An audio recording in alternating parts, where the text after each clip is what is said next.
Pwede po wala natin ito. Kaya po kami nagpupurit at pagpasalamat sa Panginoon sa ay nadamay nga sa upload.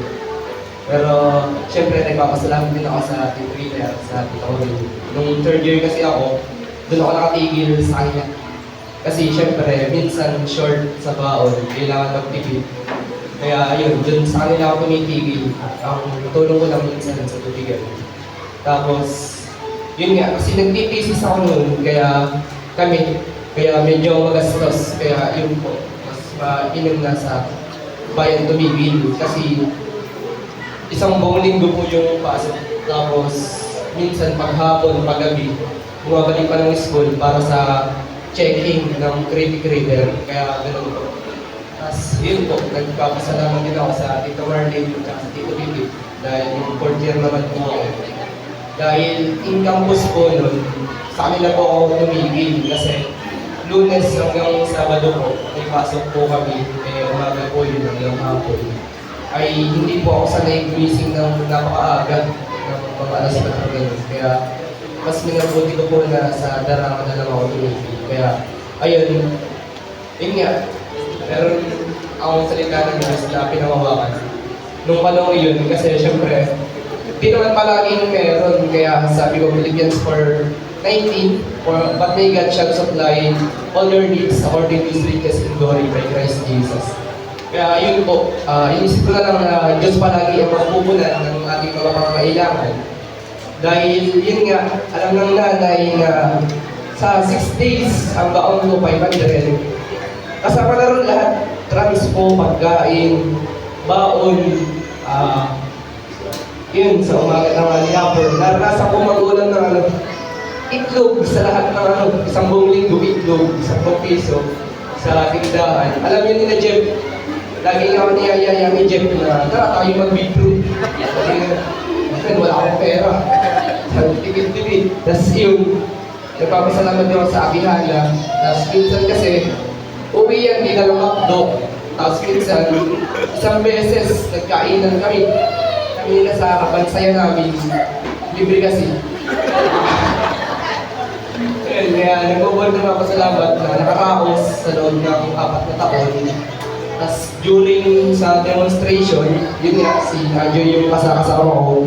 Di po kasi ako marunong gumawa ng instructional materials. Sa totoo lang, di po ako marunong. Tapos sa execution po, na discussion, siya po yung nag-e-edit ng lesson plan ko. Kasi di naman po ako ganun kagaling. Lagi po ako nagpapatulong sa kanya. Lagi niyo po ako sinasamahan sa IMs. Sa lahat, siya po yung parang final checking. Sa kanya ko pinapacheck, hindi po sa sir ko, hindi po sa nanay ko. Kasi yung kumano sa nanay ko kasi syempre busy. Kaya siya po yung taga-check ng lesson plan ko. Yun nga po. Yung final demo ko, siya rin po yung gumawa ng IMs ko. Kasi wala po akong maisip. Kaya siya po talagang nag-check ng IMs ko.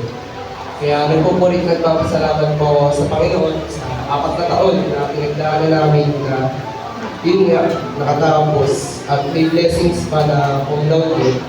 Di naman po yun expect kasi nga po, may dos ako. Dalawa ang dos ko, STS at saka English. Ano ito? Yung literature. Dos po ako doon, di ko alam kung bakit ako naging dos kasi di mo ako ma-absent. Ay, ayun nga po, kwento ko lang po, Miyerkules, nagpa-schedule po ako ng civil service, nagpa-appointment po ako sa kanila. Ay, hindi ko pa po alam na, yun nga po, laude, umalis ako ng 5:30 ng madaling araw sa Tarangan, ito po ako sa kanila. Para ako makahabol sa announcement of Latin Honors.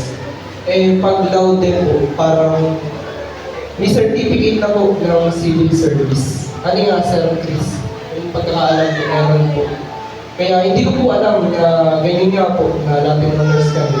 Kaya nagpasa po ako ng Miyerkules. Tapos, mga alas 10 po, pagdating ko ng school, doon pa lang po in-announce na yun nga po, Latin Honors nga daw po kami. Kahit ganun.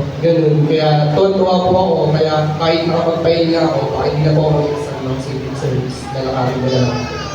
Kaya yun, nagpupuri ng kapasalamat po ako sa Panginoon dahil sa pagsama sa amin sa 4 na taon ng aming pag-aaral. At ayun nga, may isa kong blessings pa ata na dumating.